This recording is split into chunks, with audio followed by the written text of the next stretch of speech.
Hi everyone. I thought I'd rather post a video rather than write a whole pile of stuff about my experiences so far this year with iPad Pro, just as a bit of a change. Now, obviously, this year's a wee bit different. We're in lockdown at the moment, and so I'm teaching from home, and my students are all at home as well. So I'm out in my little office at the moment, which is basically our caravan, and I'm going to talk to you about just a couple of things. First will be the keyboard that I'm using and my keyboard experiences. Second, a quick word about I'm using a mouse. Thirdly, a little bit of talk about the software that I'm using for teaching programming. And lastly, a little word about using video conferencing. Looks like I've just got a message from somebody as well. So first up, keyboard. So I've tried three. I've talked about the Chisona keyboard that I purchased from Amazon in my previous sort of blog. That was a great keyboard.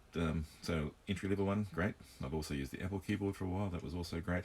But my preference has been the Bridge Pro for iPad Pro, and a couple of reasons for that. One is that it folds. It's solid. It's a little bit heavy actually, but that's just a minor thing. It folds flat, and that's a great advantage when you're working on a desk at the front of the room and connected to a projector. You can easily kind of write on it quite happily, and just makes working a little bit easier. As I say, it is backlit, which is good. It also charges with USB-C. And the good thing is that I've charged this, I think, maybe 3, maybe 4 times so far this year, and 5 and a bit months. So it holds its charge really, really well. One minor gripe is that there's little feet at each corner here and here that the iPad just sort of slots straight into, and easy to pull out. I have noticed that on one of the feet that the rubber lug has started to sort of come off. So I don't take the iPad out anymore. If I need to use it as a tablet, I just sort of fold it flat. So minor gripe. As far as a keyboard is concerned, just brilliant. Love it. Works really, really well. So that's the first thing. Second thing is mouse. So I've been using a Logitech Pebble M350, and this works really, ever since iOS 13.3 came out, using a mouse has been a breeze. So more options, and if you're a G Suite user, and I'm a heavy G Suite user, it's solved a couple of issues for me there, particularly when creating Google Forms. So now, your work with G Suite, you don't need to use the individual apps anymore, like Slides, Docs, and Sheets. Do everything in the Safari browser. And as long as you've got the Google Drive app installed on your iPad, because you still seem to need that to be able to work within the Files app to navigate into your Google Drive space. It's brilliant. Can't recommend. I don't know what other mice I like, but this one is great. Runs off a AA battery, and again, it's on my second battery since Christmas, so brilliant. A quick mention about software. So I teach a little bit of computer science down at year 9 and 10, and we do a bit of programming down there. So far this year we've done just some web stuff, so HTML, CSS, and a bit of JavaScript. And for the IDE for that, we've been using Replit. Now, all of our students have a laptop, so either a MacBook or a Windows PC. And so they use Replit as their IDE. And of course, because it runs in a browser, I use it on my iPad as well.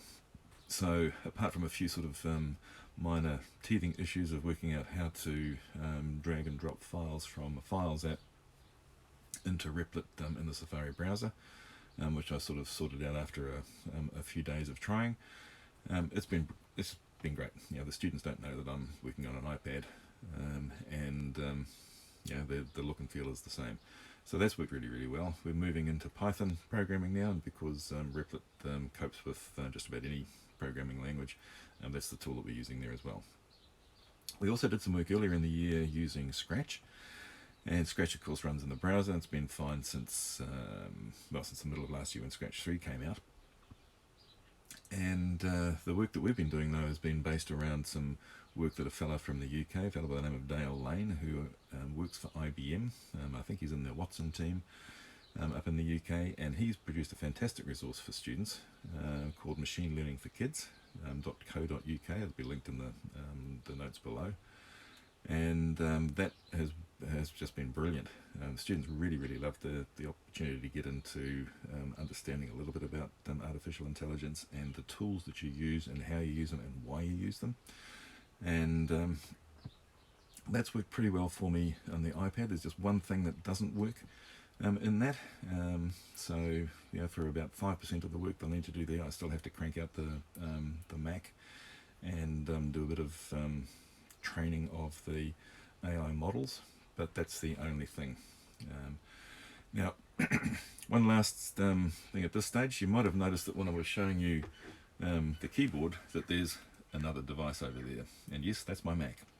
And so, oh, hello, why is it there? Well, I'll tell you. As a school, we decided to use Microsoft Teams for our video conferencing at very short notice when we realised that schools were going to be closed in a couple of days. And when we chose, Teams, because we had some staff who had a bit of experience with trialling out Microsoft Teams, so we just went with it. And it's been a great platform, don't get me wrong, it's a fantastic sort of platform. But the iPad app for Teams is not that great compared to the iPad app, the Mac app for Teams. And so the only reason that I have my Mac out here at the moment is that I do my video conferencing calls and schedule them on that fellow over there. So other than that, everything else that I've been doing so far this year has been on this little baby, and I've been really impressed. Surprised how seamless it's been so far. Sure, there are some things that on an iPad are just clumsy, but not too many, and there are workarounds. And if you're prepared to sort of persist and get a decent kind of workflow, it's been working really well for me. So thanks very much to Cyclone, who have supplied the iPad for me to sort of have a bit of a play around with, and I'll continue to sort of work with it and post some further updates over the next sort of month or so.